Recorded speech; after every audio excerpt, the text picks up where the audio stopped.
Hello there, weary traveller, and welcome to this cozy corner of history. Before we begin our journey back to the brutal winters of medieval times, I wanted to extend a warm greeting to you, dear listener. Whether you're nestled under the covers, ready to drift off to sleep, or simply looking to unwind with some quiet, historical storytelling, I'm so glad you've chosen to join me tonight. If you don't mind, I'd love to know where in the world you're tuning in from and what time of day it is for you right now. Feel free to leave a comment and let me know. It's always such a delight to see the diverse community of history enthusiasts gathered here. And if you enjoy this style of calm, immersive tales from the past, go ahead and click that subscribe button so you don't miss the next installment. But for now, let's allow the stresses of the modern world to melt away as we travel back to a time long ago when winter's icy grip held far more peril than most of us could imagine. A time when the changing of the seasons brought not just inconvenience, but genuine fear for survival. Picture yourself in the countryside of medieval Europe. The last leaves have long since fallen from the trees, and the sun hangs low on the horizon, its weak rays doing little to warm the biting chill in the air. Frosty fields crunch underfoot as a breeze carries the first few flurries of snow. Winter is coming, and for the people of this age, that means one thing above all: hardship. The cold seeps in slowly at first, but it will linger for long months to come. The landscape will soon be blanketed in white, the rivers and ponds freezing over into gleaming sheets of ice. In a time before central heating and well-insulated homes, the promise of warmth is a distant dream for all but the wealthiest. But of course, it wasn't always like this. Medieval winters were not always so brutal, so unforgiving. There was a time when the seasons passed in a more predictable rhythm, when the arrival of snow was met with acceptance rather than dread. But then, something changed. The climate itself began to shift, ushering in a period that would come to be known as the Little Ice Age. Lasting from the 14th century all the way into the 19th, the Little Ice Age brought colder temperatures and harsher winters than anyone could remember. The reasons for this change are still not fully understood, but its impact was felt across the land. Crops failed, livestock perished, and the icy winds blew ever harder. One of the most famous examples of the Little Ice Age's fury was the Great Frost of 1709. That winter, temperatures plummeted so low that rivers and lakes froze solid. In London, the River Thames became a frozen highway, with people setting up shop and even lighting fires right on the ice. It was a surreal sight, but one that came at a cost. Many perished from the cold that year, huddled in their homes as the world outside turned to ice. But amidst all the suffering, there were some who found a strange sort of solace in the frigid weather. One such figure was a young Isaac Newton, then a student at the University of Cambridge. When the Great Frost hit, Newton was forced to return home to his family's farm. There, huddled by the fire, he found himself with ample time to ponder the mysteries of the universe. It was during this unexpected break that Newton began to develop some of his most groundbreaking ideas, laying the foundations for his theories on calculus and optics. Who knows what other great minds might have been sparked to brilliance by the quiet isolation of a long, cold winter. It's a reminder that even in the darkest of times, the human spirit has a way of seeking out the light.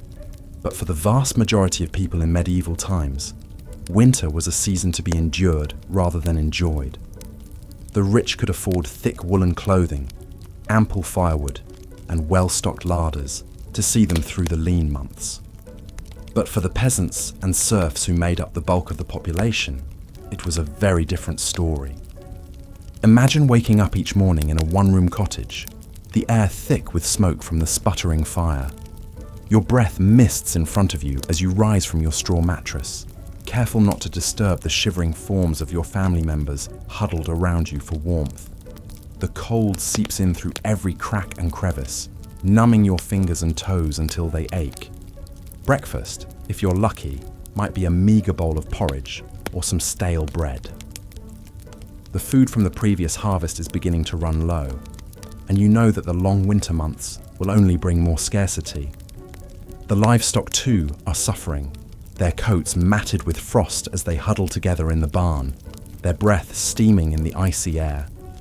As the day wears on, you trudge out into the snow to gather what firewood you can. It's backbreaking work, and your hands quickly become raw and chapped from the cold. But you know that without a fire, your family will not survive the night. You think of your children, their small faces pinched with hunger and cold, and you press on. This was the reality for so many in medieval times. A constant battle against the elements, a fight for survival that consumed every waking hour. And yet, even in the face of such hardship, there were moments of resilience and even joy to be found. You see, the medieval world was one deeply attuned to the rhythms of nature. The passing of the seasons was marked not just by changes in the weather, but by a rich tapestry of rituals and celebrations. And so, even in the depths of winter, there were glimmers of light to be found. One such beacon was the midwinter feast of St. Stephen, held each year on December 26th.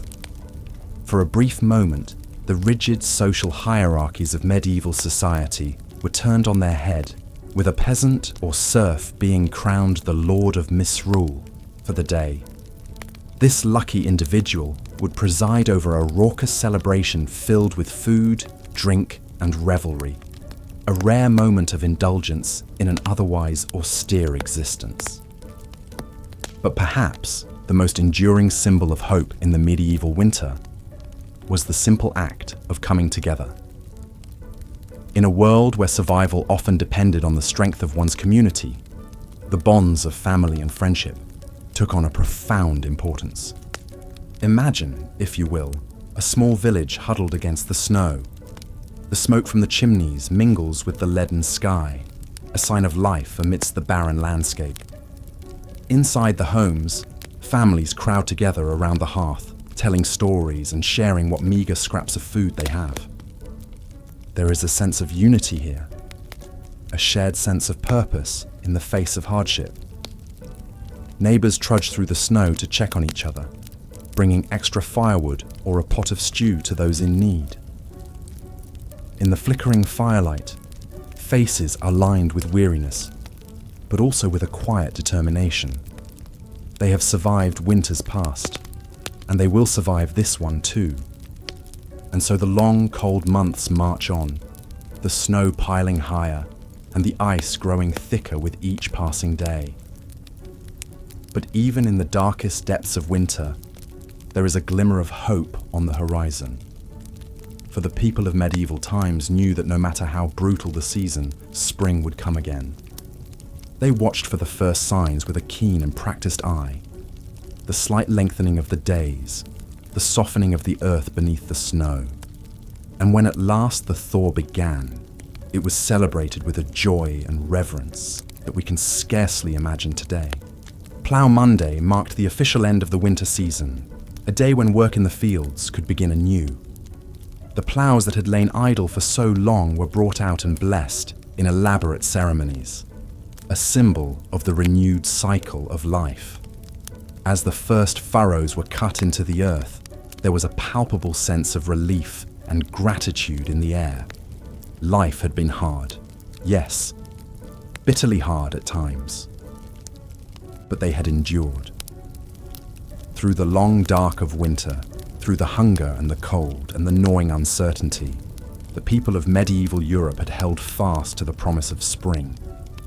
And now, as the land began to thaw and green shoots pushed their way towards the sun, that promise was fulfilled. It's a resilience that is hard to fathom in our modern age of convenience and comfort. The idea of facing such relentless hardship year after year is almost unimaginable. And yet, there is something deeply humbling in the knowledge that our ancestors did just that. They faced the brutal reality of their world with a strength and fortitude that is nothing short of remarkable. They found hope in the darkest of times and joy in the simplest of things. And in doing so, they left us a legacy of resilience that echoes down through the ages. So the next time you find yourself shivering on a cold winter's day, take a moment to remember those who came before. Remember their struggles and their triumphs, their sorrow and their joy. And above all, remember the unbreakable human spirit that carried them through even the harshest of winters. Because in the end, that is perhaps the greatest lesson we can learn from the medieval world. That no matter how dark the night or how cold the wind, the promise of spring is always waiting just around the corner. And with that, dear listener, we come to the end of our journey through the brutal winters of medieval Europe. I hope that these tales of hardship and resilience have brought a new perspective to your own experiences of the season. May you always find warmth and comfort in the bonds of family and community, just as our ancestors did so long ago. And may the promise of spring light your way through even the coldest of nights. Thank you for joining me on this cozy corner of history. And remember, if you enjoyed our time together tonight, I'd love it if you'd subscribe and share these stories with a friend. There are so many more fascinating tales to explore together. But for now, I'll bid you a fond good night. Stay warm, stay safe, and I'll see you next time for another journey into the past. Sweet dreams. As the brutal conditions of winter tightened their icy grip on medieval society, even the most privileged were not immune to the season's merciless onslaught. In drafty, primitive castles ill-equipped for the harshest months, royal households faced a formidable challenge in staving off the biting cold and keeping the court adequately provisioned. The logistics of maintaining a royal residence during winter were nothing short of staggering. Massive quantities of firewood needed to be stockpiled to fuel the roaring hearths that provided the only source of heat. The kitchen staff toiled ceaselessly to preserve meats, grains, and vegetables that would sustain the court through the long, lean months when fresh fare was scarce. Servitors scrambled to seal every crack and gap to keep out the insidious chill. But even the most diligent preparations often proved insufficient against winter's relentless assault. In one particularly chilling tale, a medieval queen is said to have tragically perished from exposure within her own palace walls. According to chroniclers, Queen Elizabeth of Hungary was found frozen in her bed one bitter January morning in 1326, a victim of the very castle that was meant to be her refuge. As grim fates like these demonstrate, the spectre of death cast its ominous pall over the medieval world in winter's dark depths. But even amidst such bleakness, the indomitable human spirit endured and found cause to rekindle hope. For much of the populace, that faint glimmer came in the form of the Feast of St. Stephen, a cherished midwinter celebration falling on December 26th. This day marked a brief respite from the unending drudgery and privation of peasant life, a rare sanctioned opportunity for revelry and indulgence. Central to the feast was the tradition of Misrule, a ceremonial inversion of the normal social order. For this single day, a commoner would be appointed the Lord of Misrule, granted temporary authority to preside over the merriment and issue playful edicts to his betters. However fleeting, this act of Saturnalian license provided a vital pressure valve for the simmering tensions and resentments bred by the oppressive feudal hierarchy. The rigid lines between lord and vassal blurred for one mirth-filled day, where all could partake as equals in the feasting, gaming, and carousing. The sense of community fostered by such celebrations was more than mere diversion. It was a critical survival mechanism. With winter's cruelty threatening to break both body and spirit, the bonds of fellowship and goodwill forged during the Feast of Stephen and similar revelries helped sustain the populace through the leanest times. One chronicle from 1377 recounts the poignant tale of two peasant families, neighbours whose meagre winter stores had been exhausted long before spring's arrival. On the verge of perishing from hunger, they pooled the last of their tattered resources to share a humble meal on the feast of St. Stephen.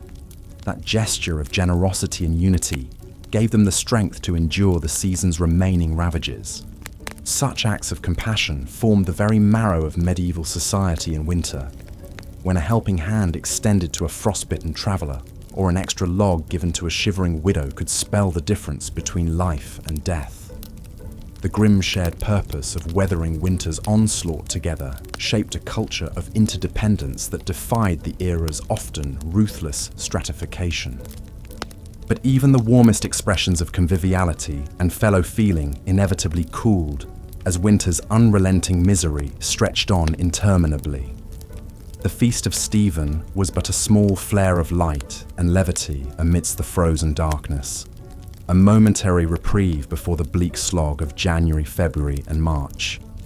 As stores dwindled, bellies hungered, and the cold crept past the most assiduously stoked hearth, the faint promise of distant spring seemed to fade into impossibility. And yet, year after arduous year, medieval society endured against all odds. Through unimaginable adversity and hardship, they clung to existence, upheld by the grit, fortitude and fellowship forged in winter's unsparing crucible. As the land lay dormant and the sun retreated, they somehow found within themselves the tenacity to carry on. One can only imagine the flood of profound relief and joy that greeted the first tentative signs of winter's passing. The slight softening of the frigid air, the incremental lengthening of daylight, the hopeful drip of icicles yielding to the sun's strengthening rays.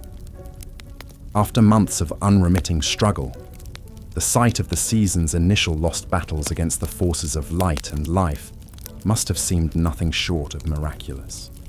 For the battle-weary tillers of the earth, no day was more welcome than Plough Monday, the traditional start of the agricultural year. Falling on the first Monday after Epiphany in early January, it heralded the ground's imminent thawing and reawakening. Though the deepest rigours of winter had yet to fully release their stranglehold, the ritual preparations of Plough Monday offered a tangible talisman of hope, an assurance of winter's inevitable loosening and spring's fecund return. One can picture a patchwork of furrowed fields slowly emerging from the receding snows and frosts. The newly harnessed draft teams leaning into the first tentative overturning of the frigid clods. With each sod upended to greet the strengthening sun, medieval man dealt another blow to winter's retreating sovereignty and proclaimed his dogged persistence in the face of nature's caprice. We in the modern world, with our central heat and electric blankets, our well-stocked larders and resilient infrastructure, can scarcely fathom the immense fortitude required to endure the unremitting brutality of a medieval winter. If the season's impositions seem daunting to us now, from the cosy remove of our temperature-controlled bubbles, how incomprehensible must true winter suffering be? And yet, when we grumble about the minor inconveniences of a delayed flight or a rain-snarled commute, perhaps we would do well to reflect on the unyielding misery experienced by our forebears during those interminable frozen months. What reserves of resilience and tenacity they were forced to draw upon, year after arduous year, simply to survive. Their ability to eke out moments of celebration and fellowship amid such unrelenting privation seems nearly superhuman to modern sensibilities. That they not only withstood winter's ravages, but managed to find slivers of light in the all-encompassing darkness is a testament to the indomitable spirit that slumbers within us all, waiting to be roused by hardship's clarion call. So the next time we feel our modern discontents starting to chafe, perhaps we would do well to cast our minds back to the icy plights of our predecessors. In remembrance of those who came before, let us embrace the opportunity to tap into our own dormant reserves of grit and forbearance. And as we nestle gratefully into our warm beds, let us spare a thought for all those who fought winter's bitter siege, armed only with the weapons of will, fellowship, and undying hope.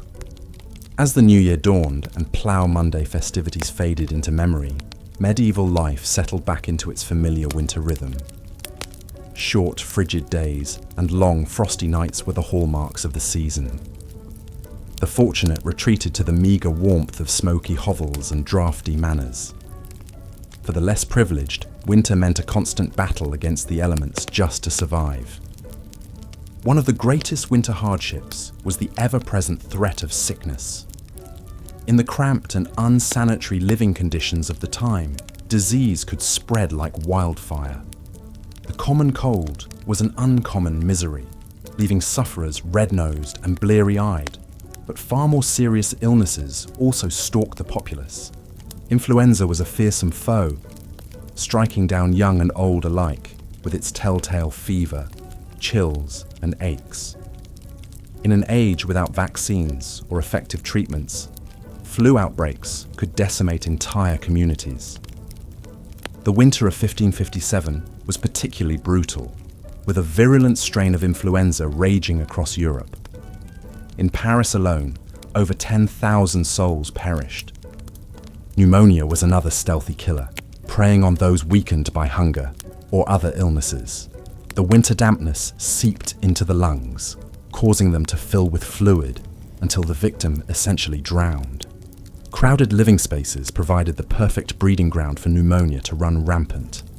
It was not unusual for multiple members of the same family to succumb, leaving orphaned children and shattered lives in its wake. Even royalty was not spared the ravages of winter sickness.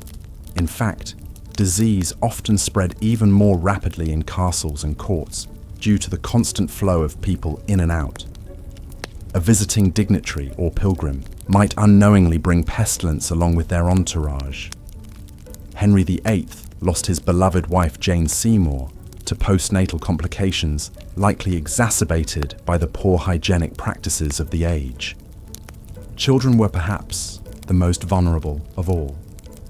Harsh weather, meagre rations, and unsanitary conditions combined to make winter a truly dangerous time for the young.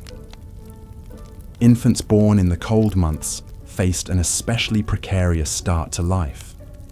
In London in the 1500s, fully half of all children did not survive to see their 5th birthday. One poignant practice of the age speaks volumes. The custom of bone lace involved tying a black ribbon to the hand of a seriously ill infant. Should the child pass away, this ribbon could then be used to secure their burial shroud, a somber reminder of winter's deadly toll on the most innocent. With danger lurking both outside the home and within, winter was a time to batten down the hatches and pray for survival. For those of limited means, even the basic comforts of shelter, food, and warmth could not be taken for granted. The icy grip of winter poverty was relentless and pitiless. Firewood was a precious commodity, with strict laws governing the gathering of fallen timbers from forests. A peasant family might huddle around a makeshift fire of dried dung and straw, striving to eke out some feeble warmth. Shivering livestock shared what heat there was, their breath steaming in the frigid air. Food supplies dwindled to a meagre subsistence of salted meat, dried peas, and coarse bread. The autumn harvest bounty was a distant memory, and the first shy greenery of spring was still months away. Foraging for winter nutrients meant scouring the stark landscape for hardy fare, like nettles, garlic, and mushrooms. The scarcity of fresh vegetables in winter made for some very dreary dinner pots.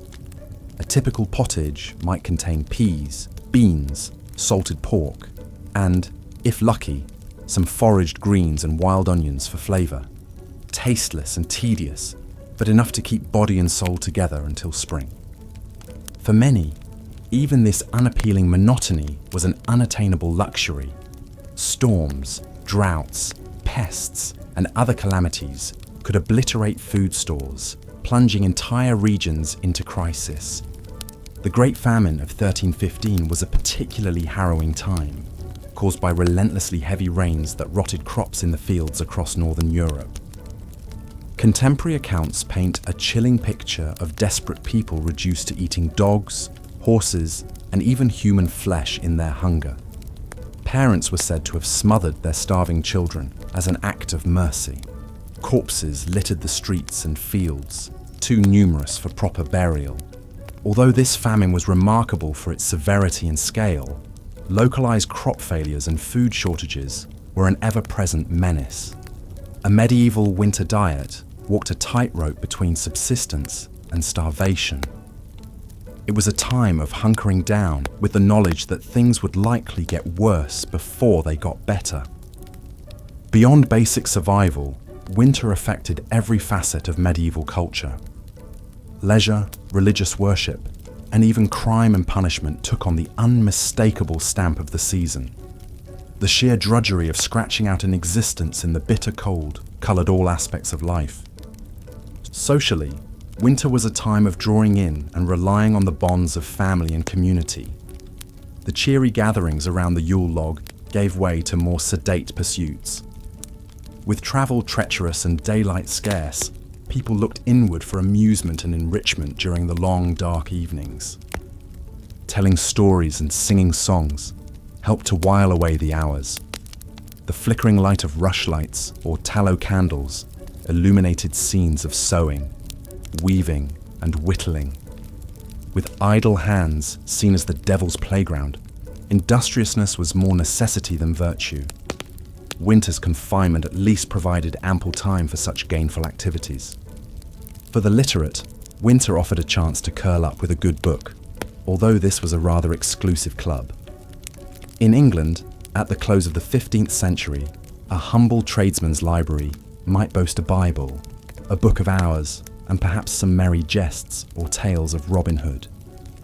Only the wealthy could afford the lavishly illuminated volumes so prized by bibliophiles. Those who could read often did so aloud for the benefit and entertainment of the whole household. Winter was a time for sharing treasured stories of brave knights, canny tricksters, and star-crossed lovers. The chivalric adventures of King Arthur and his court were perennial favourites, their intricate plots and noble themes helping to transport listeners far beyond the close confines of their winter refuge. Less wholesome entertainments also served to liven up the tedium of winter days. Gambling with dice was a popular pastime, often leading to heated tempers and empty purses. The clatter of knucklebones and the rattle of dice would ring out in many a tavern and great hall as fortunes were won and lost. Drink was another common winter diversion, the fermented comforts of ale, mead, and wine helping to boost both body temperature and spirits. Public houses saw a roaring trade, offering fellowship, entertainment, and an escape from the bitter cold. Inebriation often led to looser tongues and lower inhibitions, sparking lively debates, bawdy songs, and occasionally a brawl or two. The short, dark days of winter also lent themselves to quiet reflection and spiritual contemplation. The church held great sway in the medieval mind, and winter was a time for drawing closer to God. With agricultural work at a lull, more time could be devoted to prayer, penance, and good works. The traditional nativity plays and pageants of Christmastide gave way to more somber devotions as winter deepened. The pious might undertake pilgrimages to holy sites, braving the harsh conditions as a sign of their commitment and devotion. Others spent hours in hushed churches, fingering rosary beads numb with cold and meditating on their eternal soul. Charity was also an important winter value, with almsgiving seen as a Christian duty. The 7 acts of corporal mercy laid out a blueprint for generosity, feeding the hungry, giving drink to the thirsty, sheltering the homeless, clothing the naked, visiting prisoners, comforting the sick, and burying the dead. In a season of scarcity and hardship, small gestures of human kindness could make all the difference. Of course, winter's harshness sometimes brought out the worst in human nature as well. Crime tended to rise as desperation set in and opportunities for theft increased. With people spending more time indoors in close quarters, tempers often frayed, leading to a spike in assaults and other violent crimes. The medieval justice system was ill-equipped to deal with this seasonal surge in lawlessness. Trials were often delayed until the weather improved, leaving the accused to languish in dank and overcrowded jails. Punishments could be harsh, with fines, floggings, and even executions meted out to those found guilty. But even in the face of winter's bleak realities, the indomitable human spirit endured. People found small joys and moments of levity where they could. The distant promise of spring sustained them through the darkest and coldest nights. The lengthening days of February brought a welcome reprieve with the feast of St. Valentine on the 14th. This ancient pagan fertility rite, Christianized into a celebration of love, was enthusiastically embraced by the people of the Middle Ages. It was a bright spot of warmth and tenderness in the very heart of winter's depths. The custom of drawing names for Valentine's sweethearts was well established by the 15th century. Eligible ladies and lads would gather to draw slips of paper from a bowl, sealing their romantic fate for the next year. These annual pairings often led to merry flirtations and sometimes even marriages. Flowers, sweets, and sentimental verses were common tokens of affection exchanged between Valentine's sweethearts. The simple act of receiving a handmade card from an admirer could set hearts aflutter, even in the chilliest weather. Winter, for all its woes, could not freeze the fires of love. As the feast of St. Valentine passed into Lent, the austerities of the season intensified. But there was a sense that the worst was now behind and brighter days lay ahead. The snowdrops and crocuses poking their fragile heads through the frost offered tangible evidence that winter's icy reign was finally weakening. Throughout the Middle Ages, the relentless cycle of the seasons shaped every aspect of life, and no season stamped its mark more firmly than winter. It was a time of privation and hardship, when mere survival was an achievement. And yet, it was also a time of resilience and quiet fortitude in the face of the harshest of elements. Medieval winter was a test of the human spirit, a proving ground for the values of faith, family, and community. The winking icicles, frosty meadows, and long fallow fields may have been a postcard-perfect scene, but the realities of the season were anything but picturesque.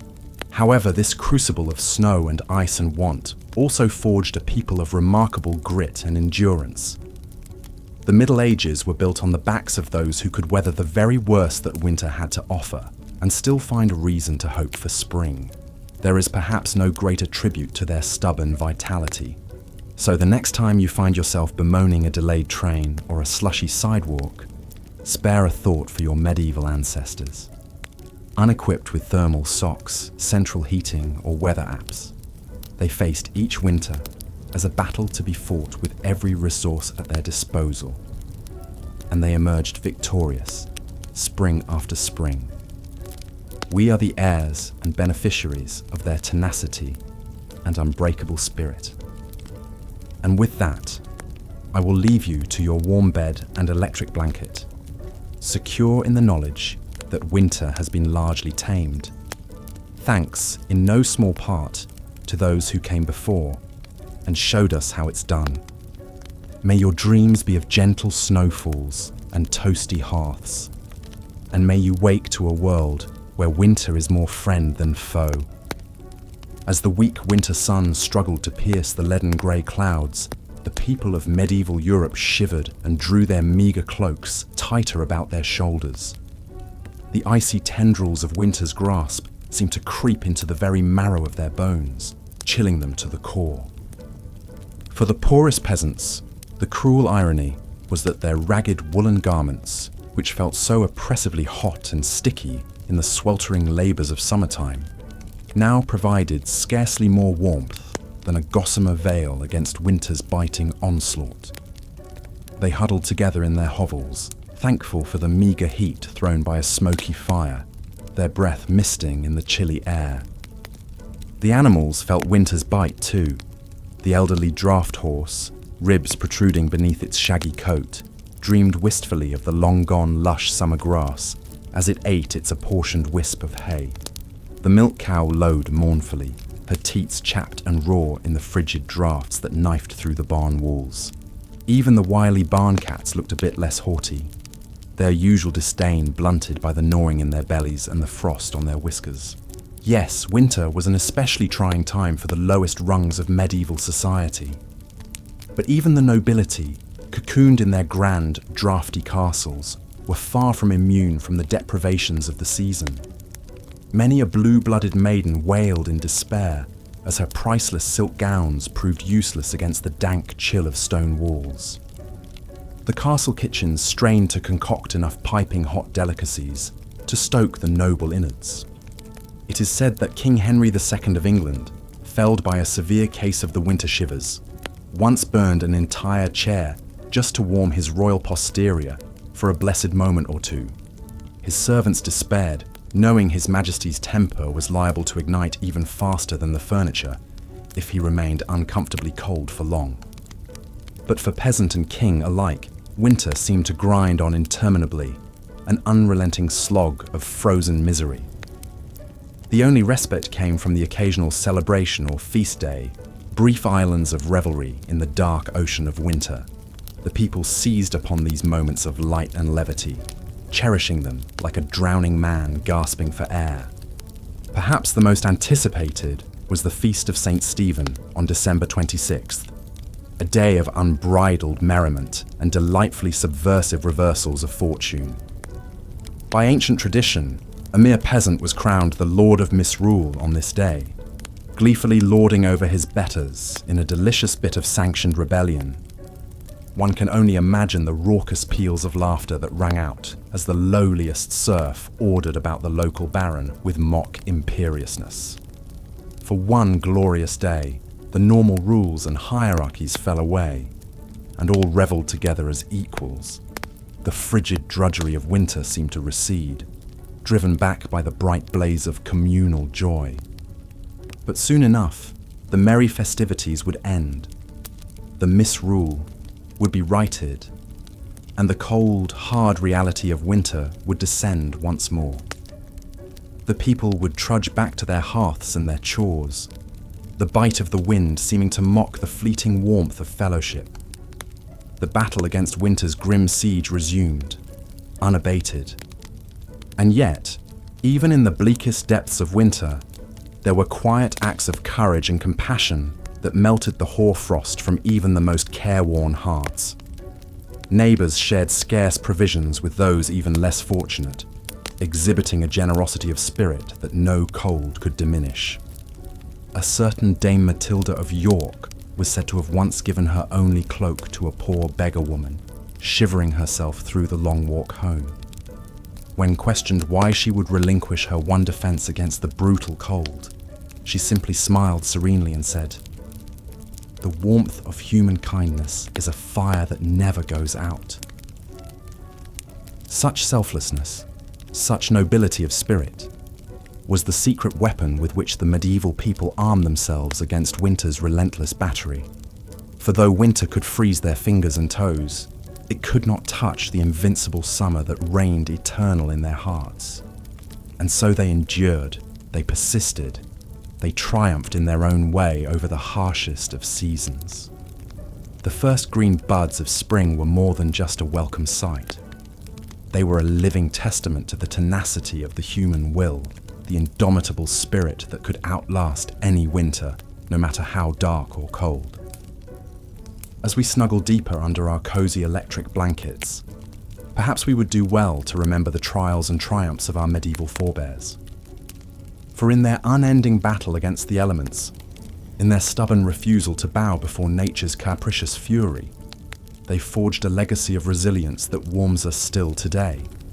The chill winds of winter may still moan outside our windows, but we can draw strength from the knowledge that if they could brave the brutal cold with naught but a cloak and their unquenchable human spirit, well, then surely we can survive until spring arrives once more. Spring at last. As the icy grip of winter finally began to loosen, medieval folk eagerly awaited the return of fairer weather.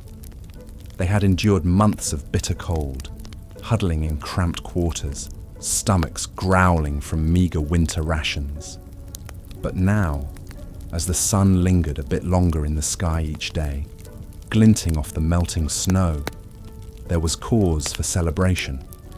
Across the land, people emerged from their winter cocoons, blinking in the bright spring light like bears stumbling out from hibernation.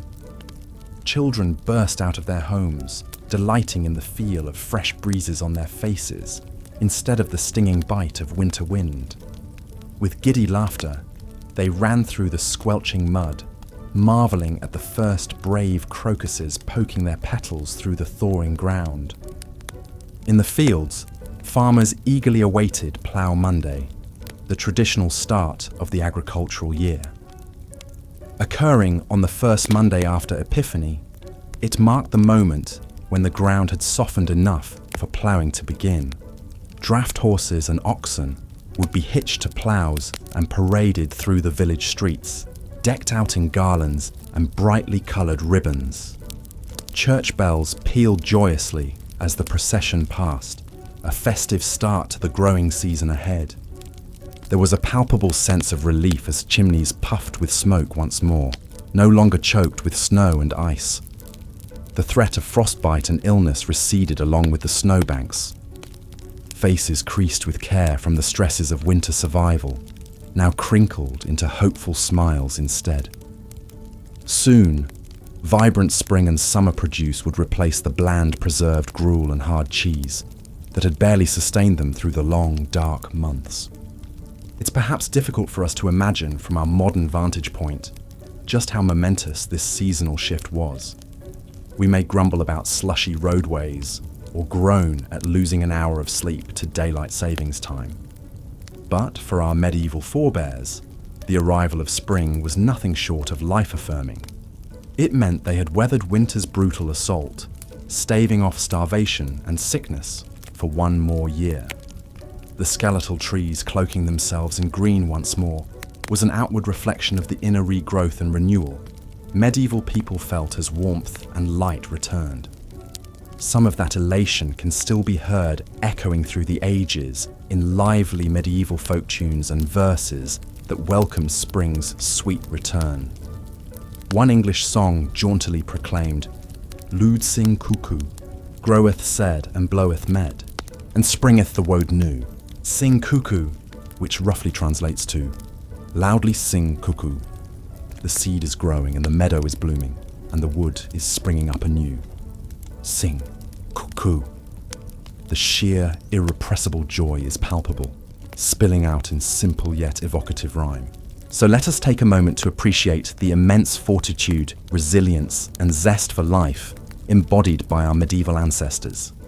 Through the harshest conditions imaginable, they endured, making it through each winter by the grit of their teeth and the bonds of their communities. And when spring sun and birdsong broke winter's oppressive silence at long last, they revelled wholeheartedly, knowing they had once again triumphed over nature's cruelty.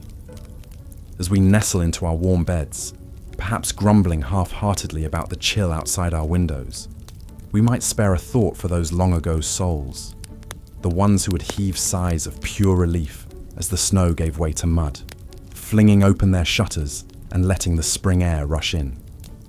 The ones who met winter's brutality with a tenacity and exuberant will to live that should humble us to this day.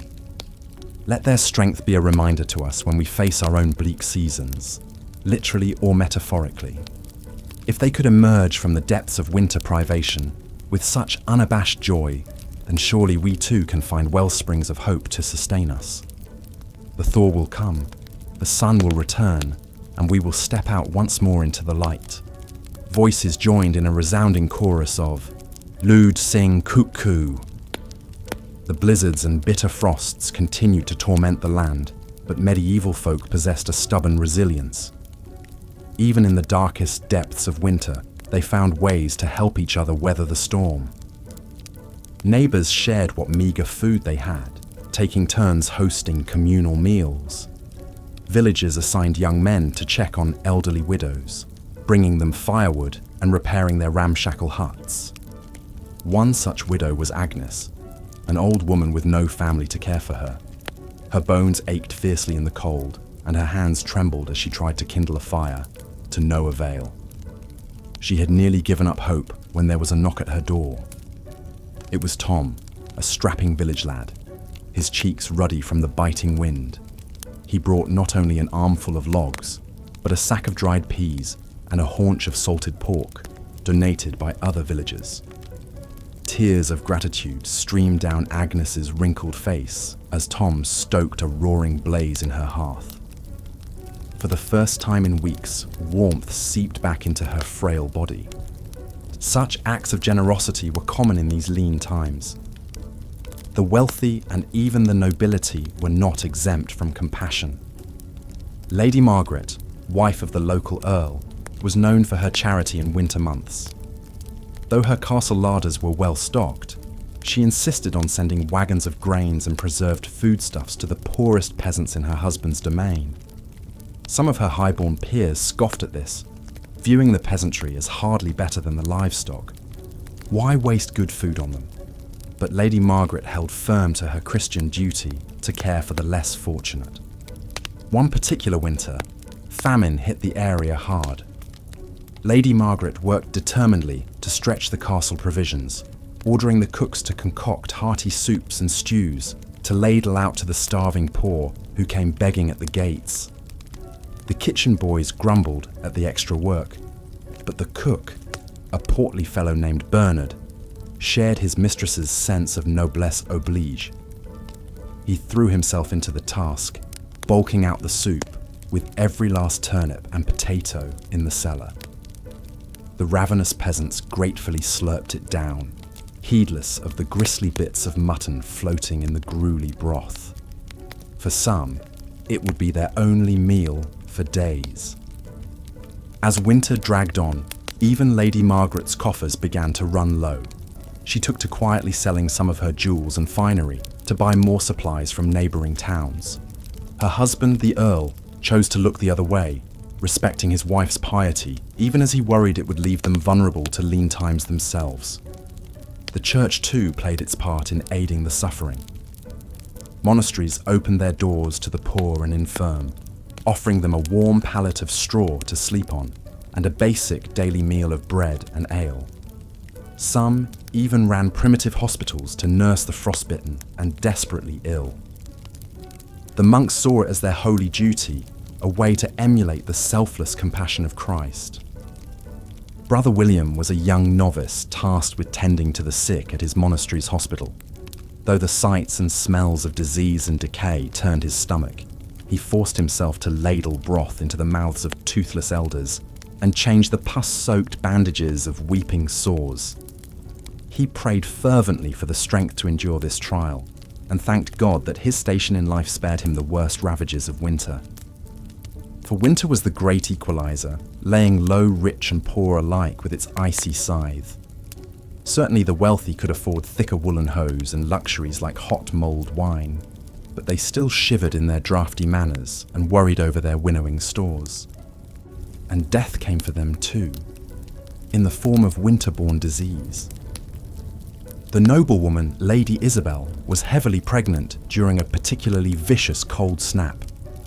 Sequestered away in her confinement chamber, she had every comfort: a crackling hearth, mounds of furs, and attentive maids to cater to her every need. But contagion has a way of sneaking past even the thickest castle walls. A kitchen girl with a hacking cough brought Lady Isabel a posset of warm milk and herbs. Within days, the expectant mother was burning with fever, her lungs rattling. The child came too soon, a tiny wisp of a thing that never drew breath. By week's end, Lady Isabel too was dead. The king himself was not immune. Henry VI, a pious and gentle soul, fretted endlessly over the suffering of his subjects during the dreadful winter of 1433. The royal physicians prescribed him a tonic of cinnamon and ginger to ward off the cold humours, but still he sank into a deep melancholy, unable to warm his hands, even when thrust practically into the roaring hearth. Some whispered it was God's punishment for Henry's weakness as a ruler. In truth, seasonal depression was an affliction that could strike any man, from mightiest king to lowliest serf.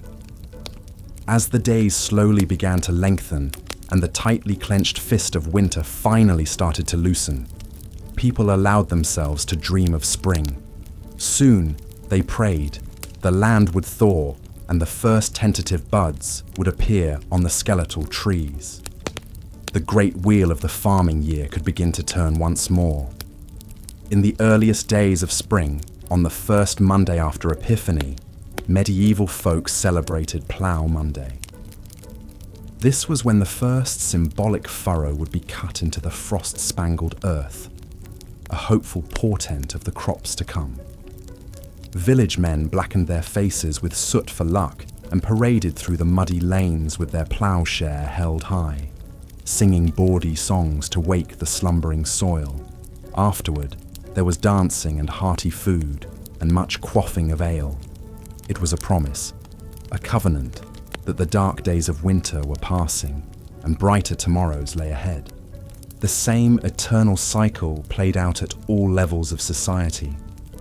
In the great halls of dukes and countesses, minstrels struck up a merry tune and couples leapt into a lively carol dance, flush with the optimism of a new year. The king hosted a lavish feast for his court, the tables heaped with delicacies like roast swan and marchpane sweets. Even the lowly peasant Giles and his brood felt a weight lift from their shoulders as they ventured out to their humble plot.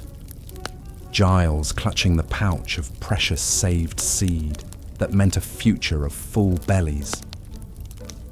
The wretched widow Agnes, who had been knocking on death's door, found herself stirring a bubbling pot of pottage, humming tunelessly.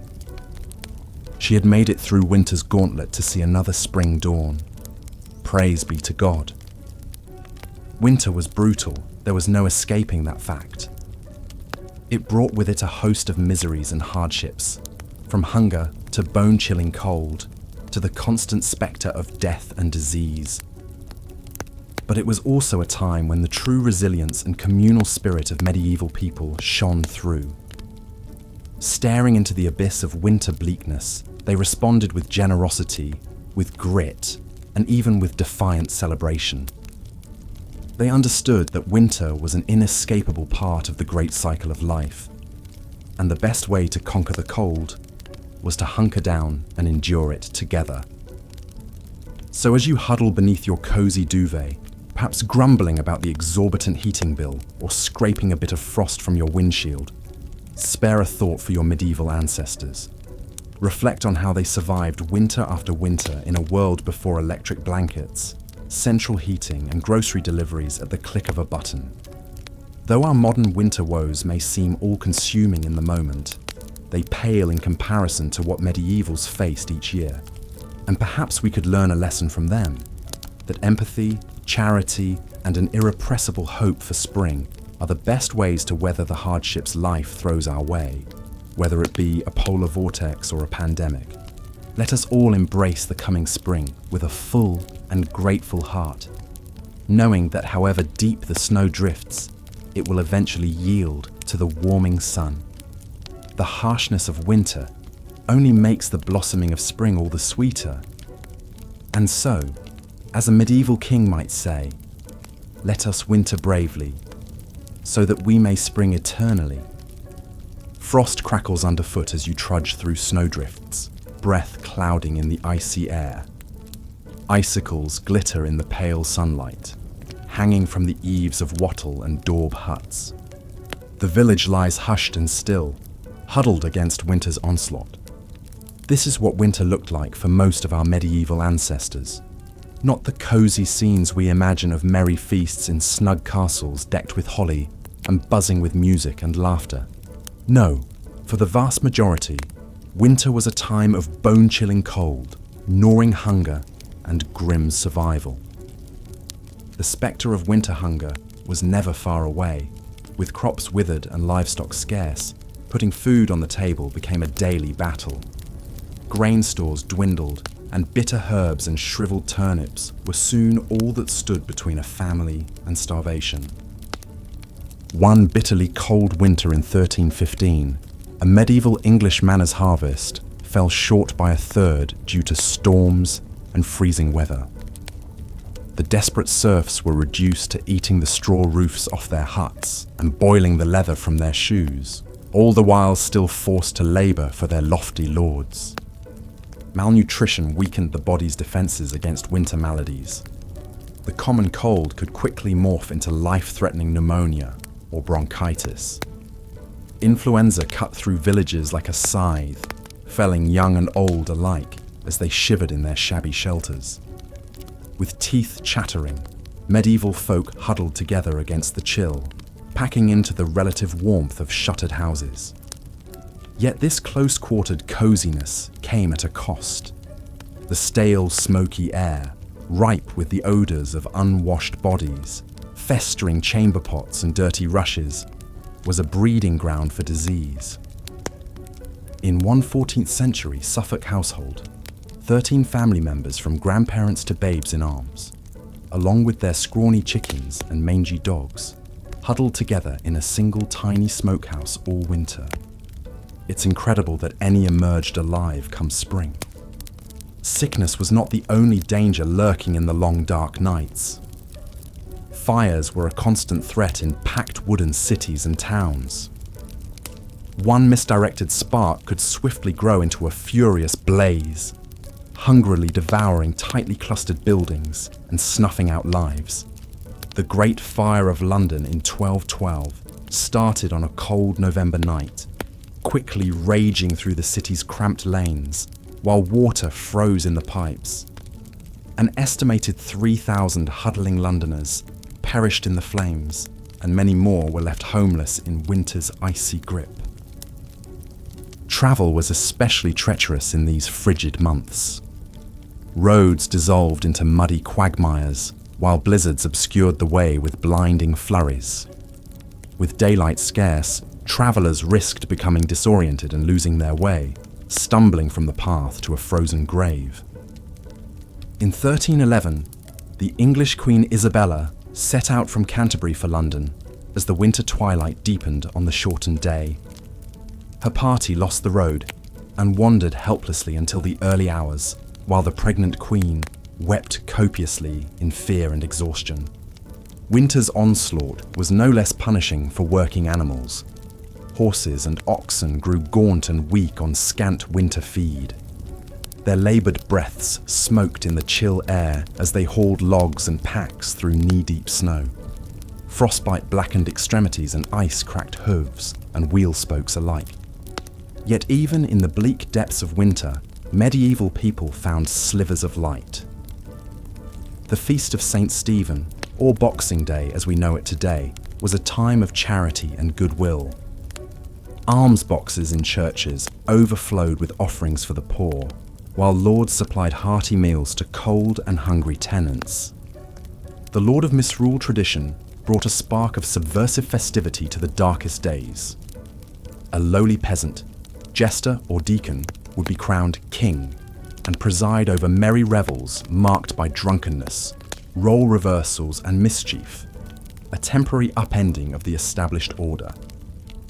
Despite the privations and dangers medieval winters posed, hope somehow endured, etched in frosty breaths and no doubt uttered as fervent prayers. Hope that the weak and ailing would survive, that food would last until spring, that light and warmth would conquer the constricting cold once more.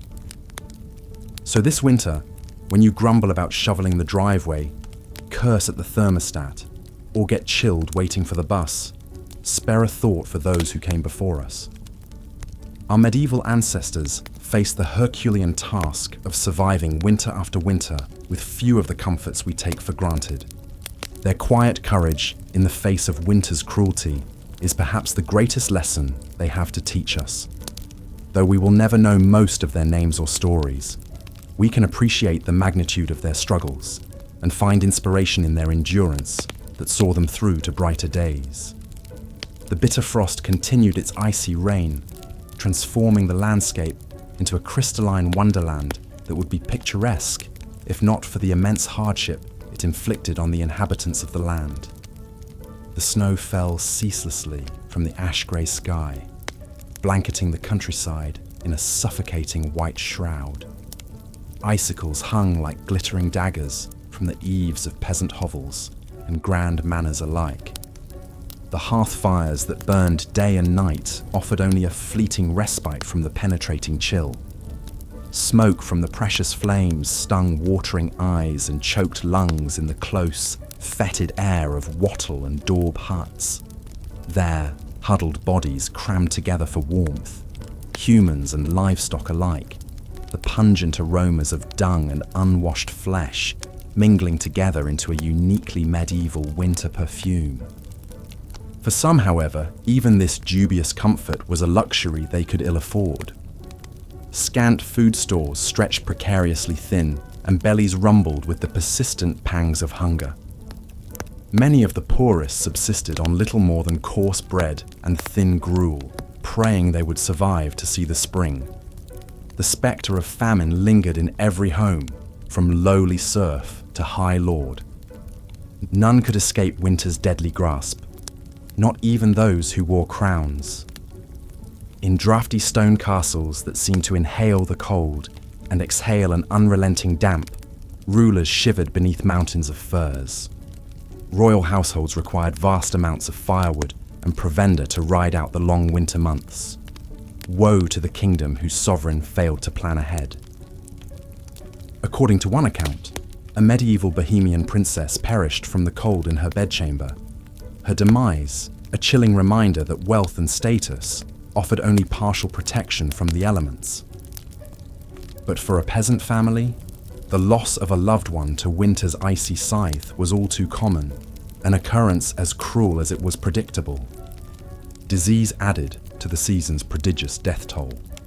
Agars and fevers spread like wildfire through communities weakened by malnutrition and close quarters. The stale, smoky air of hovels and the ubiquitous filth made the lungs more vulnerable to infection. Medieval physicians, their useless treatments, often rooted more in superstition than science, could do little.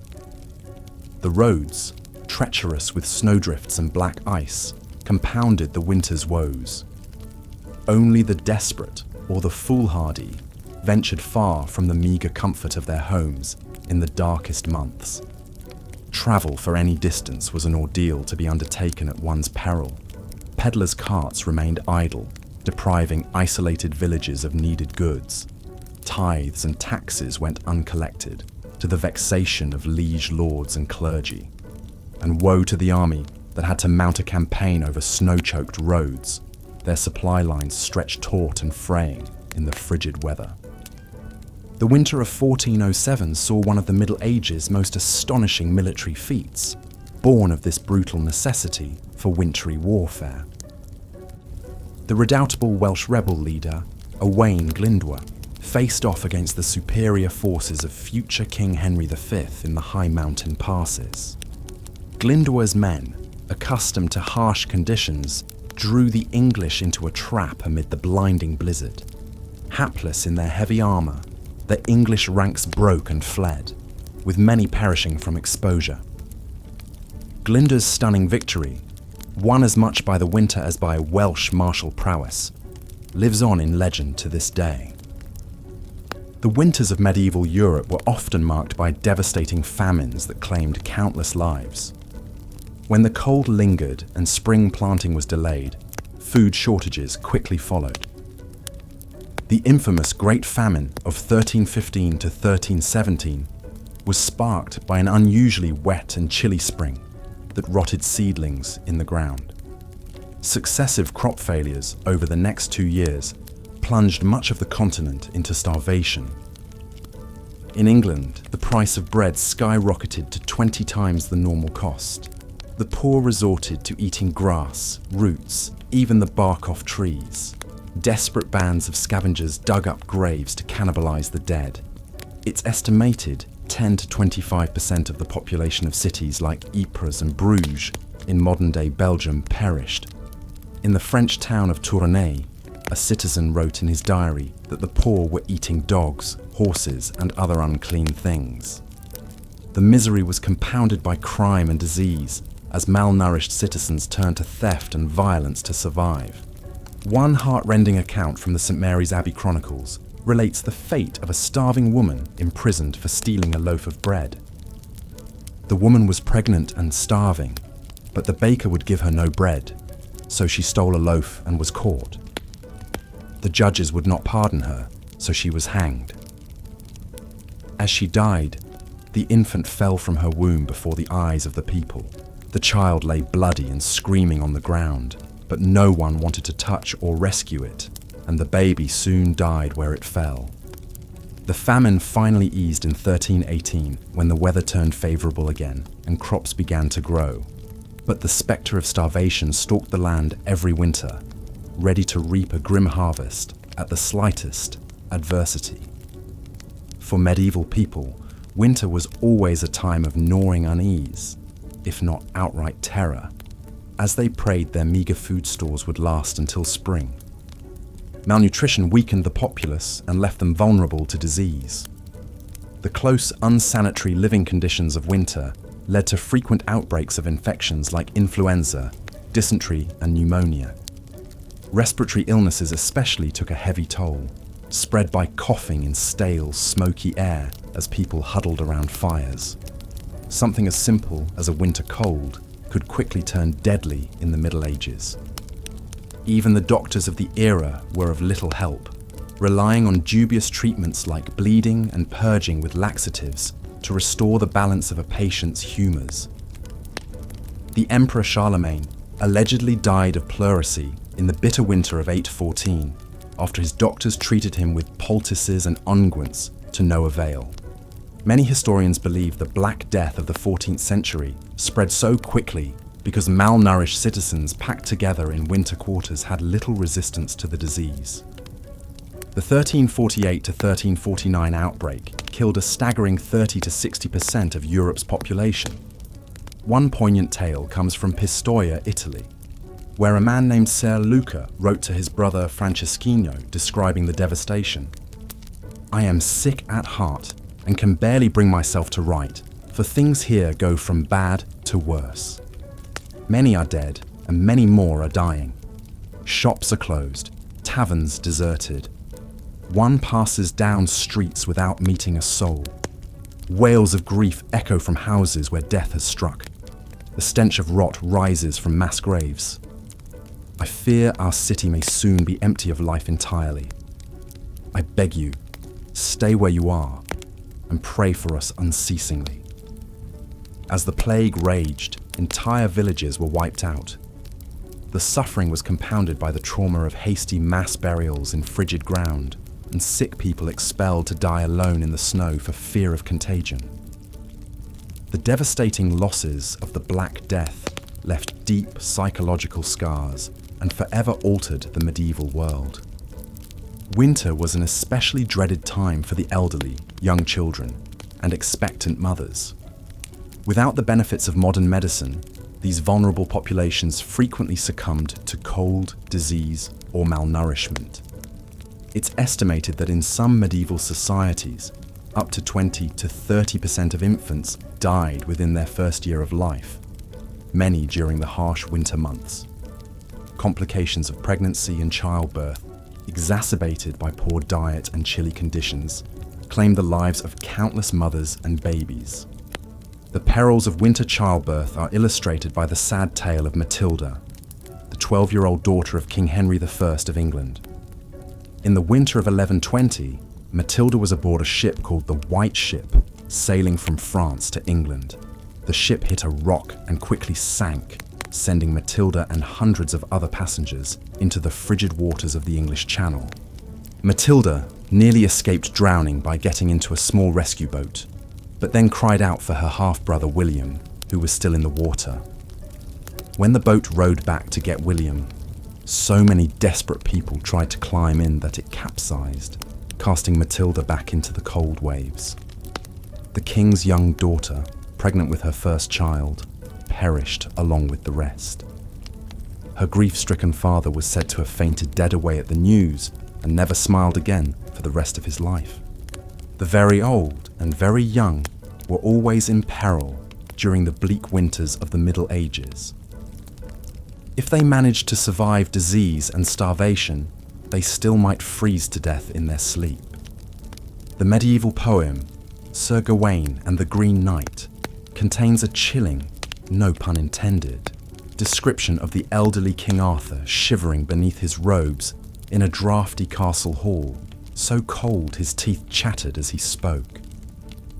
Without the insulating ice caps and glaciers we have today, winters in the Middle Ages were accompanied by raging snowstorms and devastating floods.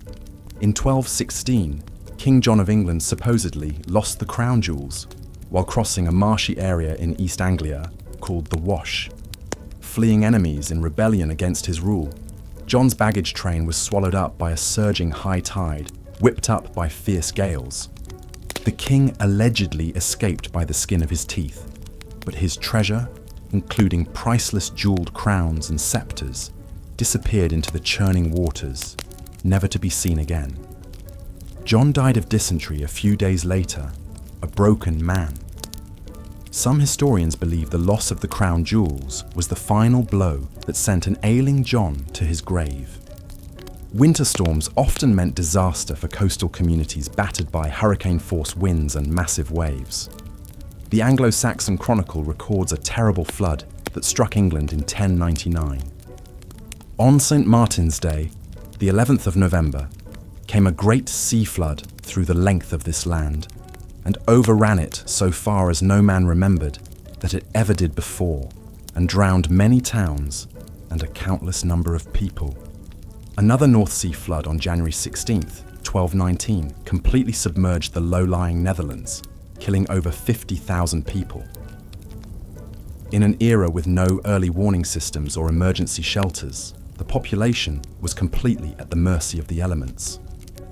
All medieval folk could do was pray for deliverance as icy floodwaters rose and the wind howled like the very hounds of hell outside their frail homes. Harsh winters also meant an increase in fires as people did whatever they could to keep warm. The Anglo-Saxon Chronicle again gives a chilling account of a deadly London blaze in 1132. A dreadful fire broke out on London Bridge and spread so rapidly that before it could be extinguished, it burned down a great part of the city, with the principal church of St. Paul and the Cathedral of Canterbury, besides many other churches and houses. The force of the wind and the violence of the flames carried burning rafters and sheets of lead from the roofs an extraordinary distance. With most buildings made of timber and tightly crammed together, it's no wonder medieval cities were such tinderboxes. A stray spark or overturned candle could ignite an unstoppable inferno, especially when gale-force winter winds whipped the flames into a frenzy. People fled through narrow, twisting streets as their homes burned behind them, often with little more than the clothes on their backs. There are countless tragic stories of families separated in the chaos, children trampled, and people trapped and burned alive. Given the limited firefighting technology of the era, often all citizens could do was throw buckets of water or snow on the flames and pray the wind would shift before the entire city burned. The devastation could be near total, leaving thousands homeless and destitute in the dead of winter. But perhaps the greatest danger of medieval winter was something that required no great blizzards, floods, or conflagrations. Sometimes the simple, inescapable, life-sucking cold was enough. It's hard for us to imagine in our modern world of central heating and thermal fabrics, but the bone-chilling damp and constant dark of winter was an adversary from which there was little defense in the Middle Ages. With only smoky fires and piles of furs to ward off the chill, winter cold sank deep into the bones of medieval people. Arthritis and rheumatism were common afflictions, the pain growing worse with every passing year. Extremities slowly went numb, then black with frostbite. Pneumonia and influenza ran rampant in close quarters. The cold seemed to seep into the very soul, sapping all energy and vitality. the 6th century British monk Gildas paints a grim picture in his work, On the Ruin of Britain. The nights are long and dark, the days dreary and chill. The air bites with malice, the icy blasts cut to the bone. All is blanketed in snow and frost. It is a time of great suffering for man and beast alike, when all the earth seems dead and frozen, locked in the clutches of a frigid hell. For the elderly and frail especially, winter was a time of dread, marked by a hopeless feeling that the warmth might never return. People piled on every article of clothing and huddled together for warmth, but still the cold crept in. Fires sputtered and died in the damp, leaving only plumes of acrid smoke that stung the eyes and choked the throat. Coughs and sniffles echoed in the darkness, interspersed with the groans of the sick and dying. The cold kept its icy grip round the clock, turning exhalations to frost and numbing appendages. It seemed to reach icy fingers into the chest, squeezing the breath and congealing the blood. Even the young and healthy moved as if through deep water, sluggish and yielding. There was no escaping winter's clutches in the Middle Ages, no Florida vacations or cozy electric blankets to take the edge off. The cold was a constant, merciless companion, sapping precious energy needed for survival. It's no wonder the medieval world measured the passage of time not in months or years, but in how many winters one managed to survive. To make it through to another spring was a triumph, one that grew more difficult with each passing season. But somehow, despite the brutal conditions, the rampant disease, the gnawing hunger, and the life-stealing cold, the people of the Middle Ages endured. Year after year, winter after merciless winter, they shouldered on, armoured only in their indomitable spirits. When the last meagre stores of food ran low, they tightened their belts another notch. When the fire burned down to embers, they drew another tattered blanket close. And when the dark pressed in from all sides, they huddled together and whispered stories of brighter days to come. There is a moving passage in the 14th century English poem Piers Plowman that captures the sheer resilience of the medieval spirit. Through woe and winter's bale, frost and snow and sleet and hail, all shall pass and peace prevail, hope shall triumph and never fail. Even in the darkest depths of winter, medieval folk found small joys and moments of grace. Neighbours shared what little they had with those who had even less. Amid the cold and dark, people came together to sing and pray. At night, some swore they could hear the voices of angels in the howling winds, promising that warmth and light would come again. And so the people of the Middle Ages held fast to hope, clung fiercely to life, and kept their eyes fixed on the far horizon where spring lay in wait. They knew in their bones that winter, no matter how brutal and unrelenting, was always a temporary state. The sun would return, the snows would melt, and the world would be reborn, as green and glorious as if winter had never come at all. All they had to do was endure, and endure they did, with a strength forged in the very ice and stone of the season. The winters of the Middle Ages were brutal, merciless, and seemingly endless. They brought hunger, disease, destruction, and death. But they also brought out the best in the human spirit, the unshakable will to survive, to hold fast to hope, to come together in compassion and kindness. The medieval world was tempered in winter's icy crucible and emerged stronger for it, a little tougher, a little wiser, with a bone-deep appreciation for the turning of the seasons. So perhaps we can learn a lesson from our medieval forebears as we grumble about scraping a few inches of frost from our windshields. For them, winter was a matter of life and death, a season to be survived with gritted teeth and unshakable resolve. And survive they did, passing down to us their tales of a winter's wrath and the invincible power of the human spirit. In the dead of our modern winters, May we remember their fortitude and find in it the inspiration to shoulder through our own dark days. The people of the Middle Ages stared winter full in its icy face and refused to yield. They endured floods and famine, blizzards and blackest night. They buried their dead in frozen ground and woke to the groans of the starving. But always, always they held fast to the promise of spring. And if they could make it through winter after winter with little more than faith and furs, then surely we can find the strength to face our own battles, knowing that the thaw will come and light will return. The brutal winters of the medieval world may be long past, but their lessons echo through the ages, a testament to the enduring power of the human spirit. So let us walk in the footsteps of our ancestors and meet winter's chill with courage, compassion, and unshakable hope.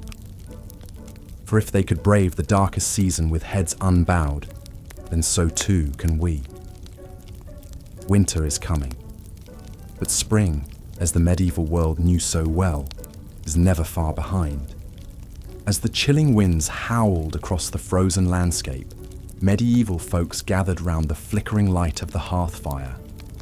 Huddled together for precious warmth, they shared tales of winters past, those harsh and unforgiving seasons that tested the mettle of even the hardiest souls. In humble cottages and grand manor houses alike, the sting of winter's icy breath knew no bounds. Drafty shutters and thin thatched roofs offered scant protection against the relentless cold. From peasants to princes, all felt the bite of Jack Frost nipping at their noses and numbing their extremities. But some were fortunate enough to have a roaring hearth around which to cluster. The crackle of the flames and the aroma of smoke offered small comfort against winter's onslaught. In the castles of the highborn, great hall fireplaces consumed prodigious quantities of wood, attended by shivering servants whose labours never ceased. But even the mightiest nobles shuddered to venture beyond the fire's glow, for winter's chill had a way of penetrating even the thickest stone walls and richest furs. For those of low birth, the season brought an especially grim and arduous struggle for survival. Their rough-hewn hovels boasted precious little in the way of creature comforts. Meagre rations of peat or wood scavenged from the forest barely fed the spluttering hearth. Families crammed together in squalid quarters, sharing body heat and breathing air thick with smoke and the fetid stench of unwashed humanity. It was a bleak existence, to be sure, and yet even in the face of such privations, there were moments of cheer to be found. The glow of communal fires in the village square drew folks out of their hovels, if only for a short respite. Gathered round the leaping flames, neighbours exchanged jests and jibes, stories and songs. For a fleeting time, the cruel realities of winter seemed distant indeed. Young lovers stole secret kisses, their ardour undimmed by the cold. Children shrieked with delight as they scampered and slid across frozen ponds. Even the elderly felt the weight of their years lift for a spell, transported back to the carefree winters of their youth. Such interludes of merriment were all the more precious for their rarity. Winter's onslaught was relentless and unforgiving. Thoughts soon turned to empty bellies and the gnawing hunger that was the constant companion of the poor. Dreams of spring's bounty seemed a cruel mockery as fields lay barren beneath a blanket of snow. The spectre of famine loomed large in these lean times. A failed harvest could spell doom for entire villages. Many a mother watched in anguish as her child's cheeks grew gaunt and their eyes dulled with the hollow stare of starvation. The cruel calculus of scarcity bred a special kind of desperation. Tales abounded of the depraved lengths to which some would go to fill their bellies, unnatural acts that haunted the nightmares of pious folk, and hunger was not the only scourge to stalk the land. Winter's chill breath bred a host of maladies that preyed upon the weakened populace. The hacking cough of pneumonia echoed through many a hovel as loved ones looked on helplessly. The pox and flux raged unchecked, decimating entire families. The very old and very young were especially vulnerable. their frail bodies ill-equipped to weather winter's ravages. But perhaps the greatest cruelty was reserved for those forced to venture out into the teeth of winter's fury. Travelers risked life and limb on treacherous, ice-slicked roads. Many a hapless wayfarer met their doom, swallowed up by swirling blizzards or plummeting into deep snowdrifts. Their frozen corpses would not be discovered until the spring thaw, a grim reminder of winter's lethal power. Even the valiant knights, those stout warriors of the realm, were not immune to winter's depredations. Clad in their heavy armor, they made easy prey for the bone-chilling cold that crept into every chink and rivet. Numb hands made clumsy by frozen gauntlets fumbled with sword and shield. Once mighty chargers floundered in the deep snowdrifts as icicles formed on their heaving flanks. Great and small alike cursed the name of winter. In the halls of power, the crown weighed heavy on royal brows furrowed with care. For even a monarch could not decree the seasons to reverse their inexorable turn. The cost of keeping the court supplied with provender and firewood was staggering. Royal treasuries groaned beneath the strain as grasping merchants reaped handsome profits from the king's largesse. But for all the miseries it engendered, winter's reign was not eternal. Even in the depths of icy despair, folk clung to the promise of spring's sweet renewal. The joyous feast of Stephen offered a welcome reprieve from winter's woes.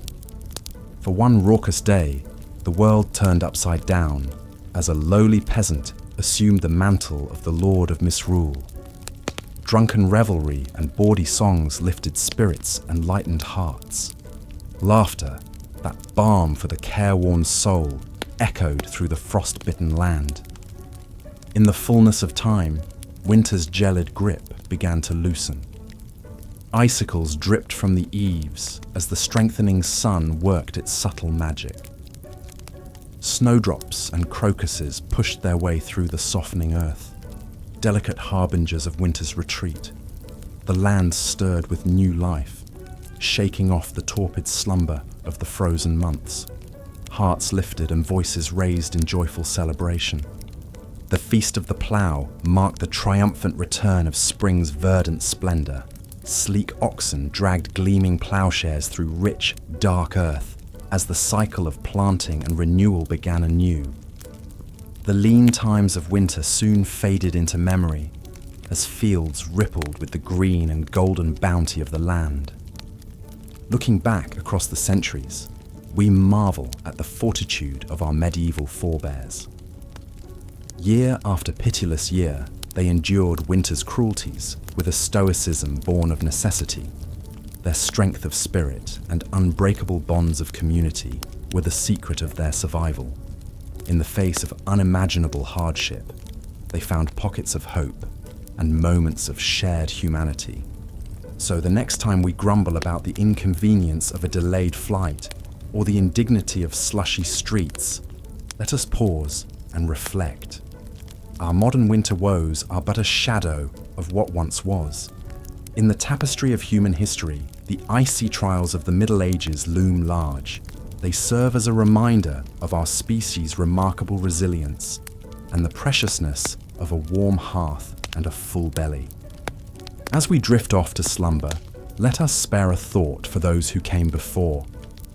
In our dreams, perhaps we will catch a glimpse of their world, a harsher, crueler world than our own, and yet one in which the indomitable human spirit shone all the brighter for the darkness that surrounded it. Good night, and sweet dreams of gentle spring breezes to come. As the bitter chill of winter descended once more upon the weary lands of medieval Europe, for the poor peasants who scraped out a meagre living from the soil, the very warmth and light seemed to retreat from the world, replaced by a deep aching cold that penetrated to the bone. With little more than rags on their backs and scant food in their bellies, they could do naught but shiver and suffer in their drafty hovels as the cruel winds howled just beyond their walls. The fortunate few with fireplaces and stores of wood might huddle together for warmth in the flickering glow, But for most, the only comfort was the shared body heat of family and livestock packed in close quarters, the fetid stench of unwashed bodies mingling with the steam of cattle breath.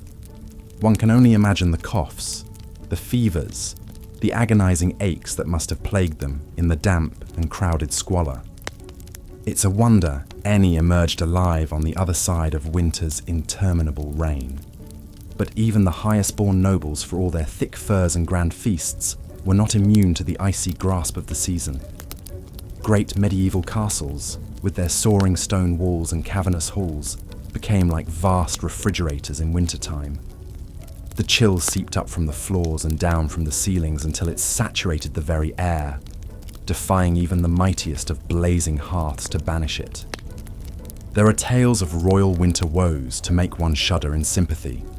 In the 15th century, Queen Elizabeth Woodville, consort of King Edward IV of England, was said to have actually frozen to death in her own chambers one uncommonly frigid night. While records are murky and much embellished, one account claims that despite being swaddled in heavy robes and furs, the poor woman succumbed to the deep cold and was found in the morning frozen stiff as a board. Whether the story is true or not, it certainly illustrates the perilous nature of winter for even the most privileged. Kings and queens might avoid the gnawing hunger and squalid conditions of their low-born subjects, but in some ways the hazards of the season were a great equalizer. After all, royals could no more command the elements than they could live without air. The chill found its way into even the most luxurious of medieval bedchambers. And so, as the days grew shorter and the nights ever darker and more frigid, the whole of medieval society braced itself for the annual onslaught of winter's wrath. From the lowliest crofter to the loftiest lord, a sense of grim endurance seemed to settle upon the populace, a knowledge that the only way out was through. Stores of grains and salted meats were checked and rechecked, every scrap of wood and kindling jealously hoarded, and heavy woolen garments donned in stoic anticipation. The only spark of levity and hope in the whole bleak affair came with the Christmas festivities surrounding the Feast of St. Stephen on December 26th. For a few merry days, the normal social order was gleefully upended as a Lord of Misrule was appointed from among the peasantry to preside over a bawdy array of feasts, dances, games, and general mischief. With bellies full of ale and wine, faces flushed from the press of bodies, and the exertions of revelry, the common folk could, for a brief shining moment, forget the long privations of winter and revel in the joys of life and community. One can imagine the scenes of boisterous celebration erupting in halls and public squares across the land, the raucous laughter, the wheezing of reed pipes and fiddles, as the people capered about in a whirling kaleidoscope of colour and mirth. For once, serf and nobleman mingled freely, the usual lines of class and station erased in the spirit of goodwill and fellowship. The Lord of Misrule, perhaps a puffed-up young peasant lad with stars in his eyes, issued grandiose proclamations and ridiculous decrees to the delight of all. It must have been a heady thing, that burst of misrule and saturnalia amid the bleakness. But as with all things, the festive season was but a temporary respite, the eye of the storm. As the Yule log burned down to embers and the last wassail bowl was drained, the people drifted back to their hearths, and the aching cold darkness once more descended.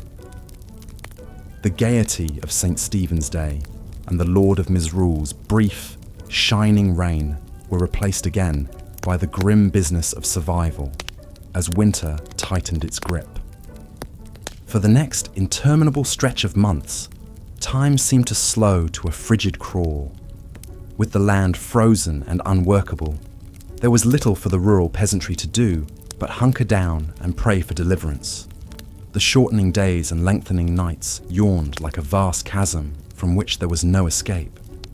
Huddled together in their crude shelters against the killing cold, they must have despaired of ever again feeling the kiss of spring's warm breath upon their faces. But even the cruelest winter cannot last forever. and indeed the first greening shoots of new life were already straining up beneath the frozen ground, biding their time.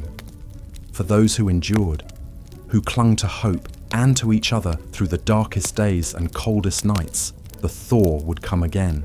The sun would return to the sky, the blood quicken in the veins, the world slowly shed its greys and whites for a burgeoning riot of colour. On Plough Monday, just after Epiphany, the land could again be tilled, and the great wheel of the agricultural year would creak back into motion. The people would emerge, blinking, into the pale but gathering light of spring, leaner and deeply tired but alive and glad of it. Fields would be furrowed, seeds planted, flocks driven out to graze on new grass, and the whole merry dance of life would begin anew. But that was yet to come. For now, the cruel heart of winter beat on, and the people of the Middle Ages steeled themselves once more to weather its icy reign. They drew what comfort they could from their rough woolen cloaks, their smoky hovels, their scant stores of food so diligently laid by, but most of all from each other. In a world so beset by hardship and peril, where the very season seemed intent on crushing the life from their bones, they endured as they always had, together.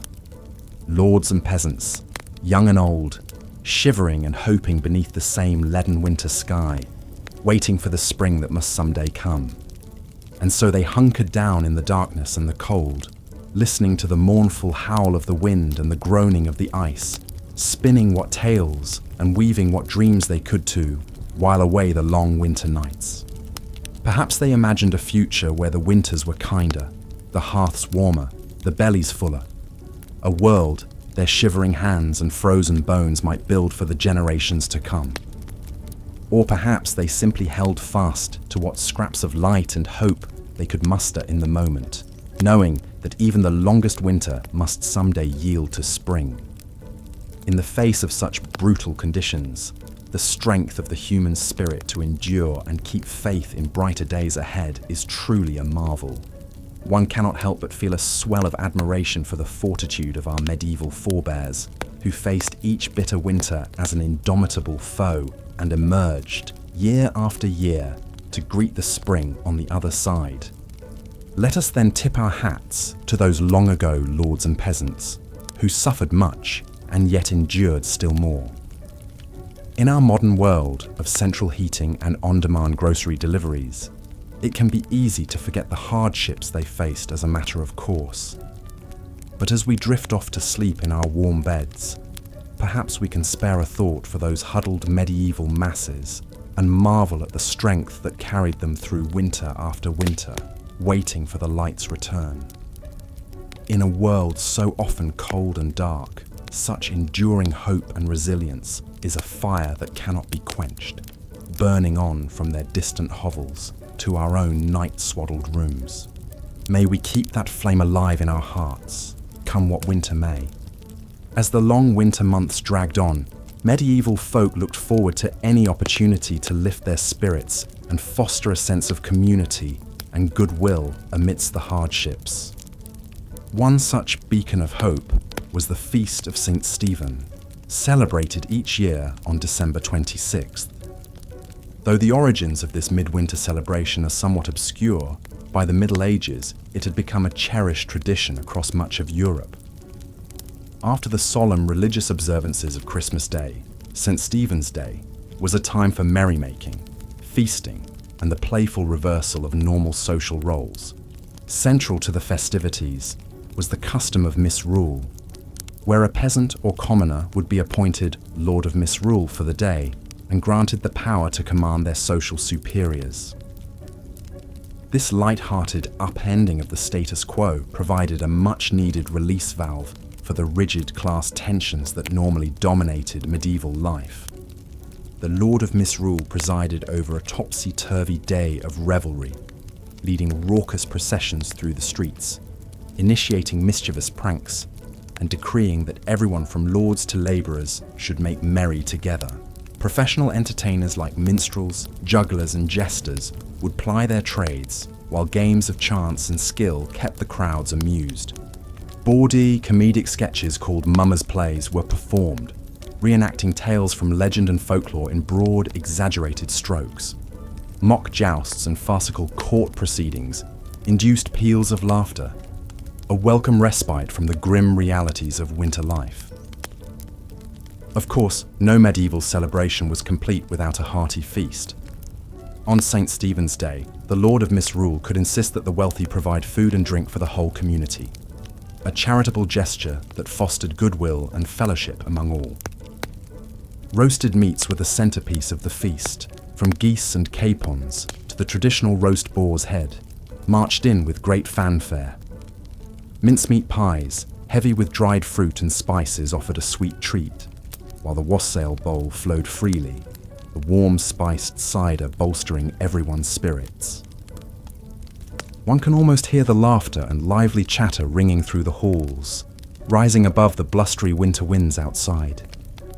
For one brief shining day, the hardships of winter faded into the background as the community came together in a spirit of joy and camaraderie. As the feast concluded and the revelers dispersed back to their hearths, they carried the warmth of the festivities with them, like a flicker of cheery firelight in the dark.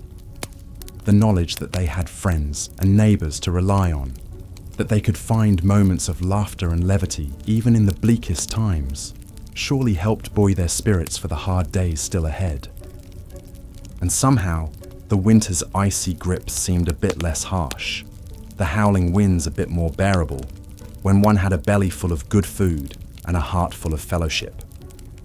The Feast of St. Stephen was a timely reminder that even the deepest darkness of winter would eventually yield to the first hopeful stirrings of spring.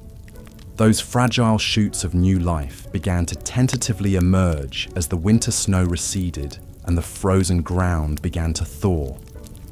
Across the countryside, watchful eyes eagerly scanned for the appearance of snowdrops, those valiant little flowers that poked their fresh green stalks and delicate white blooms through the melting slush. Their arrival heralded that the long night of winter was finally ending, and the season of rebirth approaching. In villages everywhere, weary folk rejoiced to see the first hints of colour and vitality return to a landscape that had been shrouded in icy white stillness for so many months. With a newfound spring in their steps, medieval peasants returned to the rhythms of the agricultural year, the great wheel of life beginning to turn once more. Hibernating livestock were led out to pastures starting to green again, while the farmer hitched his team to the plough, eager to churn the softening earth. The first Monday after Epiphany, falling in January, came to be known as Plough Monday for this very reason. It marked the moment when the land could be worked again after the winter freeze, inaugurating the labours of a new farming season. Ploughs that had been stored away for the winter months were hauled out and blessed in joyful Plough Monday processions through the fields, while ploughmen went from door to door collecting food, ale, and small coins, all in anticipation of the work and harvest to come. One can picture a weather-beaten village huddled around their communal plot, faces turned gratefully towards a sky, brightening into a paler shade of blue. With hoes and digging sticks in hand, they prepare to sink the first hopeful seeds into the receptive soil, an act of faith that spring would conquer winter in due time. Among them is the wizened old grandmother, a child clutching each gnarled hand as she shows them how to plant the peas, just as her own grandmother once taught her many long springs ago. The smaller child giggles with delight as a rotund earthworm wriggles free from the dirt, while the older solemnly pushes each seed into its waiting hollow. It was moments like this, where knowledge passed from old to young and growth bloomed anew, that made all the privations of winter worthwhile. The warm smile crinkling the grandmother's eyes holds the promise that the dark days have passed and life is returning to the land once more. As the seeds nestle into their earthen beds and the strengthening sun begins to coax green shoots from the ground, the spectre of winter finally releases its icy hold and slides away. The pall of cold and death that hung for so long eases, replaced by a spirit of hope and renewal carried on spring's gentle breezes. Looking back from our modern vantage point, it is sobering to reflect on the immense fortitude and resilience it must have taken to endure the brutal medieval winters year after year. With none of the amenities and comforts we often take for granted, their very survival through to spring was a feat worthy of marvel. And yet, in the midst of unimaginable hardship, medieval people still managed to find cause for hope, joy, and celebration. The warmth of community, the promise of spring, the restorative power of laughter and fellowship. These were the lights that guided them through winter's darkest depths. Perhaps, as we snuggled deeper under our cozy comforters, cozily insulated from the cold, we could spare a thought for our long-ago ancestors. The next time the winter wind rattles our windows and we grumble at the chill, we might pause and smile wryly, recognizing that our winter woes likely pale in comparison to what they faced year after year, century upon century. And as we drift off to sleep, we can carry the knowledge that we too possess an ember of that same invincible summer that burned in the hearts of medieval folk. The assurance that spring always returns and life goes on, no matter how dark the winter night. So as the last light fades and the wind whispers a lullaby against the pane, I invite you to let your imagination wander back through the ages, to walk alongside those distant ancestors as they triumphed over winter's icy reign. May their courage and indomitable spirit inspire your dreams tonight. And if this journey through history has piqued your curiosity, I encourage you to like this video and subscribe to the channel. There are always more boring tales to lull you into restful slumber. Until next time, my friends, sleep well and dream of cozy hearths and fresh green shoots stirring beneath the snow. Good night.